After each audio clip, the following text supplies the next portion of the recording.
പ്രതിഭ ഒരു വളരെ രാഷ്ട്രീയ നാടകമാണ് ഈ കഴിഞ്ഞ മണിക്കൂറുകളിൽ കേരളത്തിൽ ഇതുവരെ ജയശങ്കർ സാർ വരെ പറഞ്ഞത് കേരളത്തിൽ ഇതുവരെ സംഭവിക്കാത്ത ഒരു രാഷ്ട്രീയ നാടകമാണ് സംഭവിച്ചു കഴിഞ്ഞിരിക്കുന്നത്.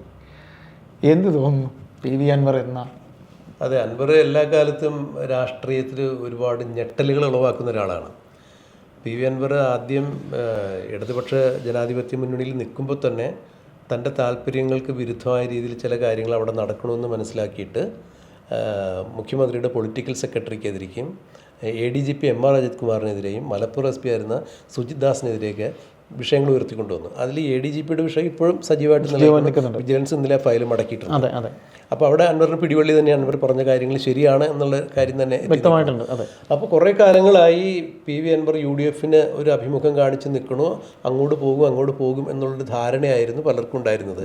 അനൗദ്യോഗികമായിട്ട് പല രീതിയിലും ചർച്ചകൾ നടന്നിട്ടുണ്ട്. ഈ നമ്മുടെ മുസ്ലിം ലീഗിലെ P കുഞ്ഞാലിക്കുട്ടി ഉൾപ്പെടെ മറ്റേ സാദിഖ് അലി ശിഹാബ് തങ്ങളടക്കമുള്ള ആളുകളൊക്കെ ആയിട്ട് അനൗദ്യോഗിക ചർച്ചകൾ കണ്ടിരുന്നു. അപ്പോൾ അത് അവർ സൗഹൃദ സംഭാഷണമാണ് എന്ന് പറയുമ്പോൾ പോലും UDFിലേക്കുള്ളൊരു പാത വെട്ടിത്തെളിക്കൽ തന്നെയായിരുന്നു അതിൻ്റെ ഉദ്ദേശം. P കുഞ്ഞാലിക്കുട്ടിക്കും സാദിഖ് അലി തങ്ങൾക്കുമൊക്കെ അൻവറിനെ UDFിൽ എടുക്കാൻ താല്പര്യമുണ്ട്. രമേശ് ചെന്നിത്തലയ്ക്കും താല്പര്യമുണ്ട്. ഇടഞ്ഞു നിൽക്കുന്ന ആളുകളിൽ ഒരു പറ്റ ആളുകൾ, ഗുരുനാഥൻ K സുധാകരനും താല്പര്യമുണ്ട്. അത് പരസ്യമായി പറയുന്നില്ല. അപ്പോൾ അപ്പോഴൊക്കെ കേരളത്തിൻ്റെ ഒരു പൊതുബോധം മനസ്സിലാക്കിയിരുന്നത് PV അൻവർ CPM വിട്ട് ഇടതുപക്ഷം വിട്ടിട്ട് തീർച്ചയായിട്ടും UDFിലേക്ക് ചേക്കേറും എന്നുള്ളത് തന്നെയായിരുന്നു. ഈ കഴിഞ്ഞ ദിവസം വരെ അത്തരത്തിലുള്ള രീതിയിലുള്ള അൻവറിൻ്റെ ഭാഗത്തു നിന്ന് അത്തരത്തിലുള്ള നാട്യങ്ങളൊക്കെ ഉണ്ടായിക്കൊണ്ടിരുന്നത്. ഇന്നിപ്പോൾ എല്ലാവരും ഞെട്ടിച്ചുകൊണ്ട് അൻവർ നിലമ്പൂർ MLA സ്ഥാനം രാജിവെച്ച് ബംഗാളിൽ മമതാ ബാനർജി തൃണമൂൽ കോൺഗ്രസിലേക്ക് ചേർന്നിരിക്കുന്നു. അതിൻ്റെ രാഷ്ട്രീയ പ്രാധാന്യം എന്താണെന്ന് ആലോചിക്കുമ്പോഴാണ് അൻവറിൻ്റെ കാഞ്ഞ ബുദ്ധി മനസ്സിലാവുന്നത്. അതായത് ഇവിടെ കോൺഗ്രസ്സിൽ ചേരുമ്പോൾ നിലമ്പൂർ MLA ആയ അൻവറിനെ ഏറ്റവും കൂടുതൽ ഭീഷണി അല്ലെങ്കിൽ ഏറ്റവും കൂടുതൽ എതിർപ്പുകൾ ഉണ്ടായിട്ടുള്ളത് അവിടെ ആര്യാടൻ ഷൗക്കത്ത് എൻ്റെ ഭാഗത്തു നിന്ന് തന്നെയാണ്. ആര്യാടൻ അറിയാലോ, അവൾക്ക് ഈ നിയമസഭയിൽ തന്നെ ഏറ്റവും വലിയ ആ നിയമസഭാ കാര്യങ്ങൾ അത്രയും പിടിപാടുള്ള ഒരാൾ, സാമാജികൻ എന്ന രീതിയിൽ ആര്യാടൻ മുഹമ്മദിന് അല്ല, ഈ നിയമസഭാ കാര്യങ്ങളിൽ അത്രത്തോളം അവഗാഹമുള്ള ആളായിരുന്നു തീർച്ചയായിട്ടും. അപ്പോൾ ഷൗക്കത്തിനെ സംബന്ധിച്ചിടത്തോളം അതൊരു പിന്മുറയാണ്. പക്ഷെ അവിടെ ഈ അൻവറിനെ ഏറ്റവും കൂടുതൽ ഭീഷണി ഉയർത്തിയിരുന്നതും ഷൗക്കത്ത് തന്നെയാണ്.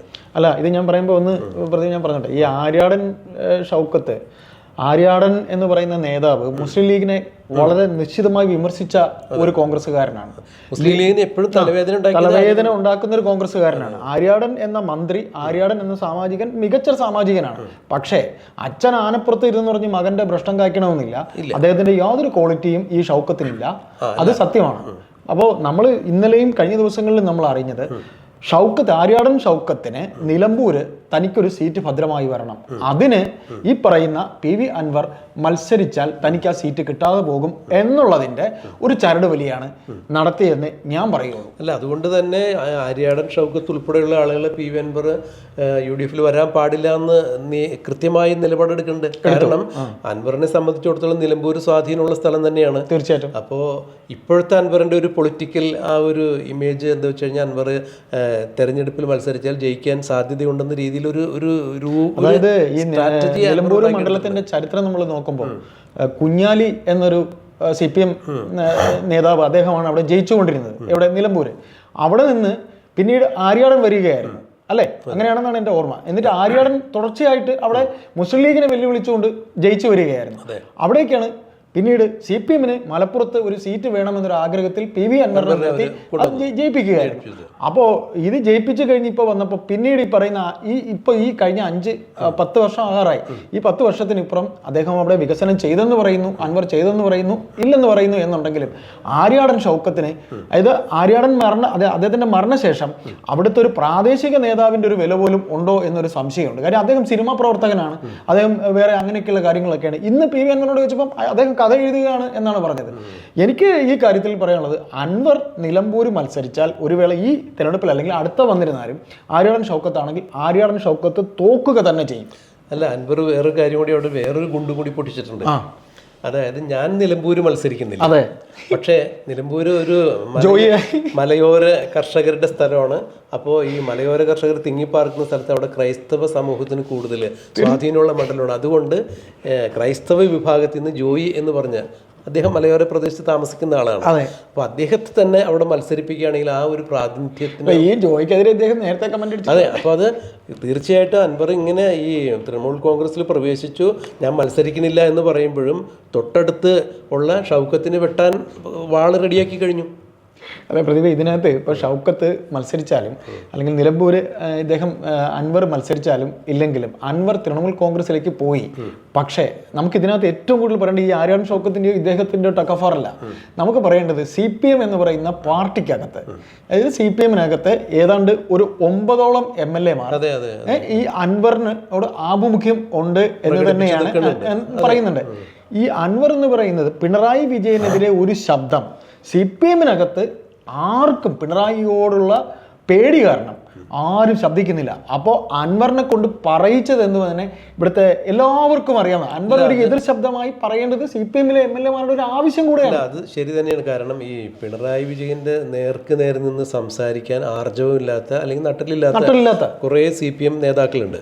ആ നേതാക്കളിൽ പഴയ വലിയ പുലികളും ഒക്കെ ഉണ്ട്. ഇന്നിപ്പോ AK ബാലനൊക്കെ കമന്റ് അടിച്ചിരിക്കുന്നു. AK ബാലൻ സംസ്ഥാന CC മെമ്പറാണെന്ന് എനിക്ക് തോന്നുന്നു. രാഷ്ട്രീയ ഭാവി എന്നൊക്കെ പറഞ്ഞു. എന്തായാലും AK ബാലന് ഇപ്പോൾ അത് പറഞ്ഞ് നമ്മളെല്ലാം കേട്ടിരിക്കുന്നല്ലോ.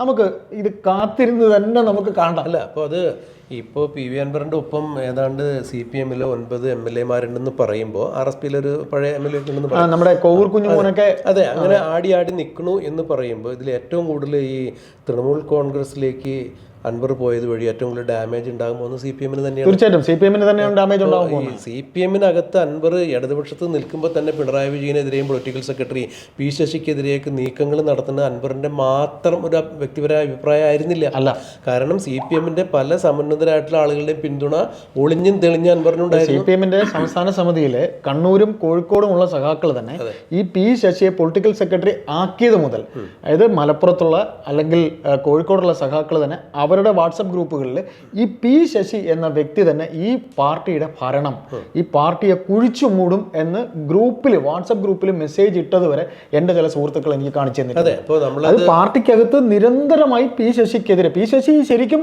പാർട്ടിയിലെ ഇപ്പോൾ മുഖ്യമന്ത്രി പറഞ്ഞു അദ്ദേഹത്തിന് നിങ്ങൾക്ക് അറിയില്ല എന്നൊക്കെ പറഞ്ഞു. P ശശിയെ ശരിക്കും പാർട്ടിക്കകത്തുള്ള യഥാർത്ഥ പാർട്ടി സ്നേഹികൾ ഒരു വേള ഭയക്കുന്നുണ്ട്. അങ്ങേര് തന്നെ ഇതിനെ കുഴിച്ചു മൂടും എന്നുള്ളത്. അല്ല, ഇതിപ്പോൾ നമ്മൾ ഈ കുറച്ച് പുറകിൽ പോയി ഒരു ചരിത്രം പറഞ്ഞു കഴിഞ്ഞാൽ ചന്ദ്രഗുപ്ത മൗര്യൻ മഗധ ഭരിച്ചു കഴിഞ്ഞപ്പോൾ ആ സിംഹാസനത്തിൽ മാത്രമായിരുന്നു ചന്ദ്രഗുപ്ത മൗര്യൻ, ഭരിച്ചത് ചാണക്യനാണെന്ന് പറയുന്ന പോലെ അങ്ങനെയും പറയപ്പെട്ട് കേൾക്കുന്നുണ്ട്. പൊളിറ്റിക്കൽ സെക്രട്ടറി P ശശി കാര്യങ്ങൾ നടത്തുന്നു, പിണറായി കസേരയിൽ ഇരിക്കുന്നു. അപ്പം ഇതിനെതിരെയാണ് PV അൻവർ പ്രതികരിച്ചത്. കാരണം ഒരു MLA ആയ PV അൻവർ ന്യായമായ ഒരു കാര്യം തെളിവ് സഹിതം, അതായത് നമ്മുടെ ADGP MR അജിത് കുമാറിന് കൊടുത്തിട്ട് അത് വിജിലൻസ് അന്വേഷിച്ച ഫയൽ ഇപ്പം മടക്കിയല്ലോ. അപ്പോൾ അത്തരം കാര്യങ്ങൾ ഒരു MLA വരെ പറഞ്ഞിട്ട് പൊളിറ്റിക്കൽ സെക്രട്ടറി അല്ലെങ്കിൽ മുഖ്യമന്ത്രിയുടെ ഓഫീസിൽ അതൊരു വേണ്ടത്ര ശ്രദ്ധ കാണിക്കണില്ല എന്നുള്ളൊരു പരാതിയുടെ അടിസ്ഥാനത്തിലാണ് PV അൻവർ ആദ്യം മുതൽ പ്രശ്നം ഉണ്ടാക്കിയത്. അത് PV അൻവറിന് മലപ്പുറത്തുള്ള ചില പ്രശ്നങ്ങൾ തന്നെയായിരുന്നു. പിന്നീട് PV അൻവർ അതായിട്ട് മുന്നോട്ട് പോകുമ്പോൾ തീർത്തും PV അൻവർ ഒറ്റയ്ക്ക് ആയിരുന്നില്ല. ഈ CPM-നകത്ത് CPM-നകത്ത് ഒരു നിശബ്ദമായ സപ്പോർട്ട് ഇപ്പോഴും അദ്ദേഹത്തിന് ഉണ്ട്. അതെ, അയ്യപ്പദാസിന്റെ ഭാഷ കണക്കൊണ്ടുകൊണ്ട് പറയാം, CPM-നകത്ത് ശബ്ദമില്ലാത്തവരുടെ ശബ്ദമായി തന്നെയാണ് PV അൻവർ നിൽക്കുന്നത്. അതുകൊണ്ട് തന്നെ ഈ പിണറായി വിജയൻ ഈ 2025 തദ്ദേശ സ്വയംഭരണ സ്ഥാപനത്തിലേക്ക് വരുന്ന തെരഞ്ഞെടുപ്പിലും അതേ തുടർന്ന് 2026 വരുന്ന നിയമസഭാ തെരഞ്ഞെടുപ്പിലും CPM-നെ സംബന്ധിച്ചിടത്തോളം വലിയ ഡാമേജ് ഉണ്ടാക്കുന്നുള്ളത് യാതൊരു സംശയം തീർച്ചയായിട്ടും ഉണ്ടാകും. ഒരു പ്രധാന കാരണം അത് പറയാൻ SNDP വിഭാഗത്തിന്റെ വോട്ടുകൾ ഈ CPM-ന്റെ ബ്ലോക്ക് വോട്ടുകളായിരുന്നു എന്നൊരു വിശ്വാസം അത് ഈ ലോക്സഭാ തെരഞ്ഞെടുപ്പിൽ അത് ആ പാറ്റേൺ മാറി CPM-ന്റെ വോട്ട് വലിയ ക്രമാതീതമായിട്ട് താഴെ പോയി. അതൊന്ന്. പിന്നെ ഇപ്പോൾ ക്രൈസ്തവ വിഭാഗം ഈ മോദി സർക്കാരുമായിട്ട് ബന്ധപ്പെട്ടിട്ട് കേന്ദ്ര സർക്കാരിനോട് അനുഭവം BJPക്ക് ഒരു ആവശ്യമാണ് ക്രൈസ്തവ സമൂഹത്തെ കൂടെ നിർത്തുക. അത് ക്രൈസ്തവ സമൂഹത്തിന് ആവശ്യമാണ്. കാരണം ക്രൈസ്തവ സമൂഹത്തിന് ഏറ്റവും കൂടുതൽ പള്ളികളും വിദ്യാഭ്യാസ സ്ഥാപനങ്ങളും തമാശ രൂപേണ ക്രിസംഗി എന്ന് പറയും. അതെ, അവർക്ക് അവരുടെ സ്ഥാപനങ്ങൾ നിലനിർത്തണമെങ്കിൽ കേന്ദ്രം ഭരിക്കുന്ന ആളുകളുടെ ആരായാലും കേന്ദ്രം BJP ഭരിച്ചാലും കോൺഗ്രസ് ഭരിച്ചാലും പ്രായോഗിക ബുദ്ധിയിൽ അവർ ചിന്തിക്കുന്നു. അവരുടെ സപ്പോർട്ട് കൂടിയേ തീരും. അതുകൊണ്ട് തന്നെ അവർ പ്രായോഗികമായ ഒരു തീരുമാനം എടുത്തത് തന്നെയാണ് ഇപ്പോൾ കേന്ദ്ര സർക്കാരുമായിട്ട് ഒട്ടി നിൽക്കുക എന്നുള്ളത്.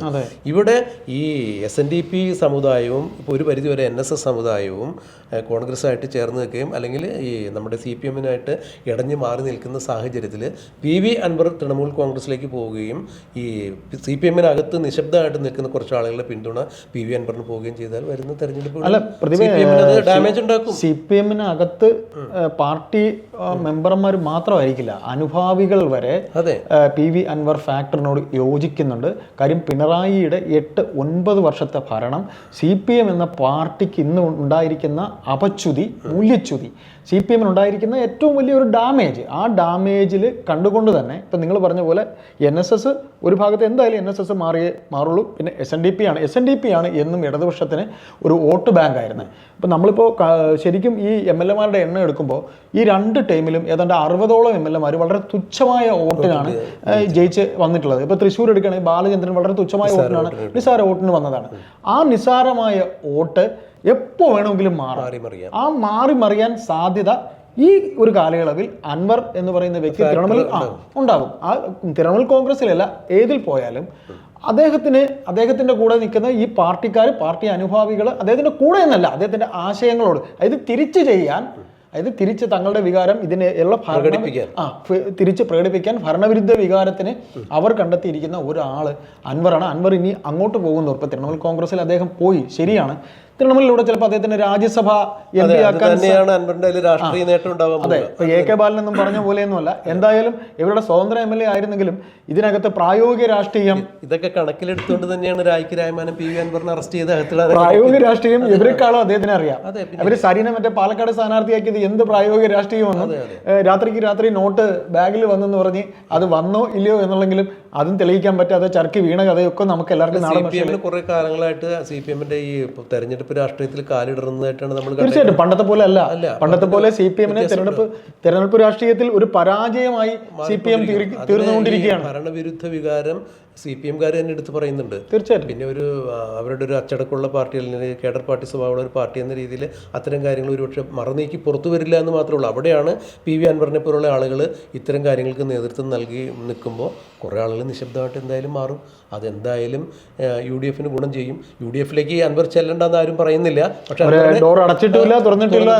അതിന്റെ കാരണം ഇപ്പോഴത്തെ ഈ ഭരണവിരുദ്ധ വികാരം നിലനിൽക്കുമ്പോൾ ഒരുപക്ഷെ PV അൻവറിന്റെ സ്വാധീനം ഇല്ലാതെ തന്നെ UDF-ന് അടുത്ത മിനിസ്ട്രി ജയിച്ചു വരാൻ സാധിക്കും എന്നുള്ളൊരു ധാരണയിൽ അവർ നിൽക്കണം. അത് മാത്രമല്ല പ്രതീക, ഒരു രാഷ്ട്രീയ പക്വത എന്ന് പറഞ്ഞൊരു സാധനം ഉണ്ടല്ലോ. അതായത് ഇപ്പോ ചാടിപ്പോയി ഉടനെ കൊണ്ടുവരുന്നത് അവർക്ക് ഒരുപാട് കാരണങ്ങളുണ്ട്. ഇപ്പൊ K. സുധാകരൻ ഇഷ്ടമായിരിക്കാം, അല്ലെങ്കിൽ രമേശ് ചെന്നിത്തലയ്ക്ക് ഇഷ്ടമായിരിക്കാം, മുരളീധരന്റെ താല്പര്യം അറിയില്ല. എന്തായാലും VD സതീശൻ വളരെ പ്രാക്ടിക്കലായിട്ട് അദ്ദേഹം പറഞ്ഞല്ലോ. കാരണം മാപ്പപേക്ഷ ഇങ്ങനെ പൊതുമാപ്പ് പറഞ്ഞാൽ സ്വീകരിച്ചിരിക്കുന്നു. അല്ല, VD സതീശൻ വളരെ പക്വതയോടെ ആ കാര്യം പറഞ്ഞിട്ടുണ്ട്. മാപ്പ് സ്വീകരിച്ചിരിക്കുന്നു. അതായത് രാഷ്ട്രീയത്തില് സ്ഥിരമായ ശത്രുക്കളോ മിത്രങ്ങളോ ഇല്ല എന്നുള്ള രീതിയിൽ. അത് മാത്രമല്ല, നമ്മൾ ഈ പറഞ്ഞ പോലെ ഒരു വേള അവിടം വരെ നിന്നിട്ട് പെട്ടെന്ന് ഇങ്ങനെ ചാടി വന്നാൽ ഇതൊരു മുന്നണി സംവിധാനമൊക്കെ ആലോചിക്കണമല്ലോ. എന്തായാലും PV അൻവർ തൃണമൂൽ കോൺഗ്രസിൽ പോയപ്പോ അത് CPM-ന് ഡാമേജ് ഉണ്ടാക്കും എന്നുള്ളത് കാര്യം യാതൊരു തർക്കമില്ല. CPM-ന് കിട്ടാൻ പോകുന്ന വോട്ടുകൾ, അതായത് CPM-ന് അല്ലെങ്കിൽ അല്ലാതെ ഇടതുപക്ഷത്തിന് സ്വാധീനം ഉണ്ടായിരുന്ന ഇടങ്ങളിലെ വോട്ടിൽ വൻ ഒരു ഇടിവുണ്ടാകും. ആ വോട്ടിംഗ് ശതമാനം ഇപ്പോ വളരെ തുച്ഛമായ ലീഡിന് ജയിച്ചിരിക്കുന്നത് PV അൻവറാണ്. ഞാൻ കേരളത്തിൽ മത്സരിക്കില്ല എന്നൊക്കെ പറയുമ്പോൾ അവസാന നിമിഷം അത് എങ്ങനെ മാറും? ഇല്ല, ചിലപ്പോ ഇനിയിപ്പോ ഒരു വർഷം ഉണ്ടല്ലോ. ഈ ഒരു വർഷം ഇപ്പൊ തൃണമൂൽ കോൺഗ്രസിന്റെ റോഡ് ഷോ ഒക്കെ വരുന്നെന്ന് പറയുന്നു, മമതാ ബാനർജി ഒക്കെ വരുമെന്ന് പറയുന്നു. ചിലപ്പോൾ അദ്ദേഹത്തിന് രാജ്യസഭയിലേക്ക് അപ്പോ അത് സംസ്ഥാനത്ത് നിന്ന് ഇന്ത്യ മുന്നണിയിലെ ഒരു കാര്യം ഉറപ്പാണ്. കാരണം രാഷ്ട്രീയപരമായിട്ട് ഏതെങ്കിലും അധികാര സ്ഥാനങ്ങളിൽ വരാൻ സാധ്യതയില്ലാത്തൊരു രാഷ്ട്രീയ പ്രവർത്തനം അൻവർ ചെയ്യില്ല. ഒരിക്കലുമില്ല. അദ്ദേഹത്തിന് സ്ഥാനമാനങ്ങളൊക്കെ അല്ല, വളരെ കണ്ണിങ് ആയിട്ടാണ് ഈ തീരുമാനം എടുത്തിരിക്കുന്നത്. മമതാ ബാനർജി കോൺഗ്രസിനെ വെല്ലുവിളിച്ച് നിൽക്കുന്ന കേന്ദ്രത്തിലെ ഒരു നേതാവാണ്. അവര് ചിലർക്കാരിയല്ല. അപ്പോൾ അവർക്ക് ഒരു എയിം ചിലപ്പോൾ ഇദ്ദേഹത്തെ കൊണ്ടുണ്ടെങ്കിലും ചിലപ്പോ ഇപ്പൊ ഞാൻ ചോദിക്കട്ടെ, ബംഗാളിൽ CPM-നെ വെറുപ്പിച്ച ആളാണ്. CPM-നെ വോട്ട് ചെയ്യാനായിട്ട് എനിക്ക് ബൂത്തിരിക്കാൻ ആളിൽ അടി കിട്ടുമെന്നാ പറയുന്നത്. CPM-ന് ബൂത്തിരിക്കാൻ പോലും പറ്റാത്ത.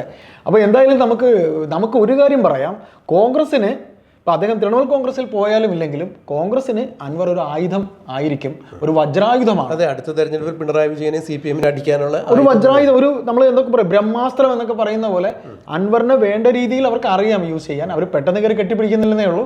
നമുക്ക് വൈകാതെ അത് കാണാം. അതൊരു അല്ലേ. അപ്പൊ എന്തായാലും വരുന്ന തെരഞ്ഞെടുപ്പിലൂടെ നമുക്ക് എന്തായാലും തദ്ദേശ ഇലക്ഷൻ വരുന്നുണ്ട്. നമുക്കൊരു വരാൻ പോകുന്ന മാമാങ്കത്തിൽ എന്തൊക്കെ നടക്കും എന്നുള്ളത് നമുക്ക് നോക്കാം.